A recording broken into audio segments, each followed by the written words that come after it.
Hello everyone, आप सभी का मैथ्स एक्सप्रेसो में स्वागत है।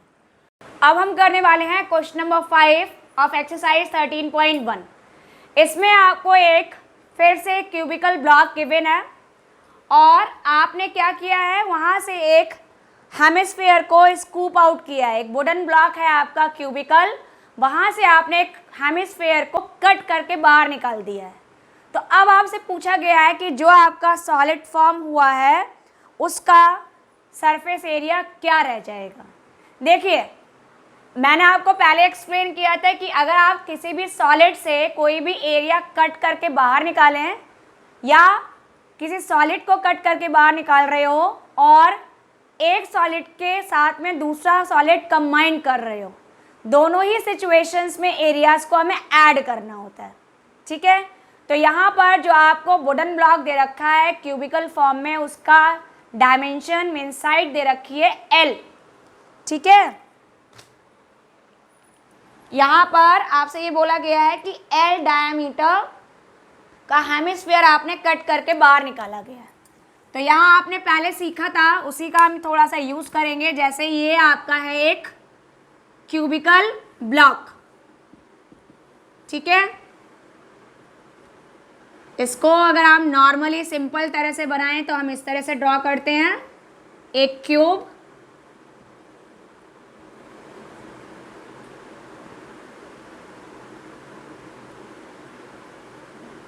देखिए, ये बन गया आपका क्यूब।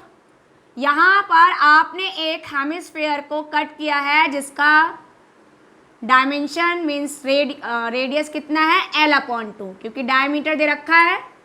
जब आप इसको कट करोगे तो कट करने पे क्या होगा, आप जब टॉप से ऑब्जर्व करें तो जो वुडन ब्लॉक है आपको उसका जो राउंड शेप, जितना एरिया आपका सर्कल का होगा मीन्स टॉप एरिया होगा हेमिस्फीयर का, वो आपको दिखाई नहीं देगा, वो कट करके बाहर निकल गया है। और जब आपने कट किया है तो उसके अंदर सॉलिड में एक नई डिज़ाइन बन गई है जो है आपका हेमिस्फीयर। तो कैसे निकालेंगे एरिया, सेम वही तरीका कि आप यहाँ पे टोटल सरफेस एरिया क्यूब को और cut surface area of hemisphere को ऐड करेंगे और उसमें से जो एरिया आपने कट किया है, जो टॉप एरिया किसका, हेमिस्फीयर का, उसको हम सबट्रैक्ट कर दें। तो जो भी आपका न्यू सॉलिड रिमेनिंग रह गया है आपको उसका सरफेस एरिया मालूम हो जाएगा। तो पहले हमें यहाँ पे दे क्या रखा है, सिर्फ आपको डायमीटर दे रखा है और आपने ग्रेटेस्ट हेमिस्फीयर कट किया है, तो जितना साइड आपकी इस क्यूब की होगी वो किसके इक्वल होगी, द डायमीटर ऑफ हेमिस्फीयर। तो आप यहाँ पे मेंशन कर लीजिए। तो आपने लिखा for hemisphere radius is equal to half of diameter means L/2 unit. ठीक है, और इसी के साथ साथ फॉर क्यूब आपको साइड गिवन है, तो इसकी साइड जो होगी वो इसके डायमीटर के इक्वल होगी।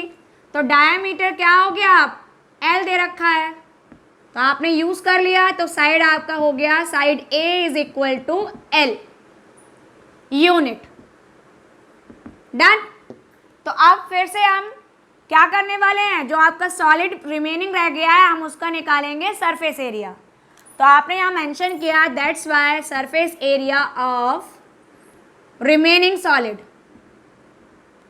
तो रिमेनिंग सॉलिड के लिए भी आप एरियाज को ऐड करेंगे। तो क्या करेंगे, the total surface area of cube, उसमें हमने ऐड कर दिया cut surface area of hemisphere, क्योंकि उतना ही आपका कट किया हुआ जो इस तरह से आपकी जो न्यू डिज़ाइन फॉर्म हुई है हेमिस्फीयर की वो दिखाई दे रही है।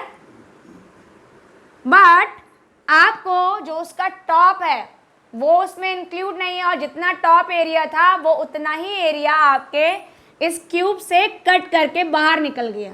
ठीक है, तो यहाँ से हम क्या करेंगे, सबट्रैक्ट करेंगे top area of hemisphere.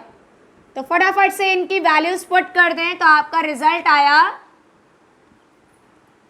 Means total surface area of cube तो कितना होता है 6 into side square, CSA of hemisphere 2 pi R square. Top area कितना होगा, जितना कि बेस एरिया होता है, simply means pi R square. तो आपका सिंप्लीफाई होके आया 6 into side square plus pi R square. तो आप जब यहाँ वैल्यू पुट करोगे, दैट्स वाई यहाँ पर वैल्यू पुट की, तो ये हो गया 6, साइड कितना है एल है, और एल की वैल्यू यहाँ पुट कर दी तो एल स्क्वायर हो गया, इट इज पाई, और ये आपका आर है तो ये कितना हो गया एल अपॉन 2। तो आपने यहाँ एल अपॉन 2 का स्क्वायरिंग कर दी, तो ये हो गया 6 L square plus pi L square upon 4। LCM ले लें, एलसीएम हो गया 4, सॉल्व करें इसे तो ये हो गया आपका 4 6 24 L square plus pi L square. आप यहाँ से एल स्क्वायर को कॉमन ले सकते हो, तो ये आपका रिमेनिंग रहा 24 प्लस पाई, और ये हो गया आपका द स्क्वायर यूनिट। क्योंकि आपको यूनिट नहीं गिवन है तो आपका रिजल्ट किस में आ गया, स्क्वायर यूनिट में। ठीक है, आप चाहो तो आपने यहाँ पाई की वैल्यू नहीं यूज़ की है, आप पाई की अगर वैल्यू पुट कर दें तो क्या आंसर होगा, तो चेक करते हैं कितना आंसर निकल कर आता है। If we are using the value of pi as 22/7, ठीक है, तो इसको आप कैलकुलेट कर लीजिए, तो ये रिजल्ट हो गया आपका एल स्क्वायर अपॉन 4, 7 4 जा 28 एंड इट इज 16 प्लस 22/7। ठीक है, तो आप जब इसको फाइनली कैलकुलेट कर रहे हैं तो ये आपका कैलकुलेट होकर आ रहा है एल स्क्वायर अपॉन 4। इसको ऐड करेंगे तो ये हो गया आपका 0 9 एंड 1/7। 4 और 190 को कट कर सकते हैं, 2 2 जा 4, 2 9 जा 18 एंड 2 5 जा 10। तो फाइनली आपका रिजल्ट आया 95 L square upon 14 square unit. ठीक है, आप पाई की वैल्यू पुट कर दोगे तो आपका ये रिजल्ट आएगा, और पाई की वैल्यू अगर हम पुट नहीं करें तो आपका जो रिजल्ट होगा वो होगा L square upon 4 into 24 plus pi. तो आपने ये देखा कि जब हम किसी सॉलिड से किसी अदर सॉलिड को कट करके बाहर निकाल रहे हैं तो हमें क्या मिलता है, उस सॉलिड में एक नया सॉलिड दिखाई देने लगता है। तो जब वो हमें नया सॉलिड दिखाई दे रहा है तो आपको हमें क्या करना पड़ेगा, दोनों का एरिया कंबाइन करना पड़ेगा, और सिर्फ उतना एरिया आपको रिड्यूस करना है जो भी आपके फ्लैट सरफेस से कट करके स्कूप आउट किया गया है, जो वहाँ पर प्रेजेंट नहीं हो।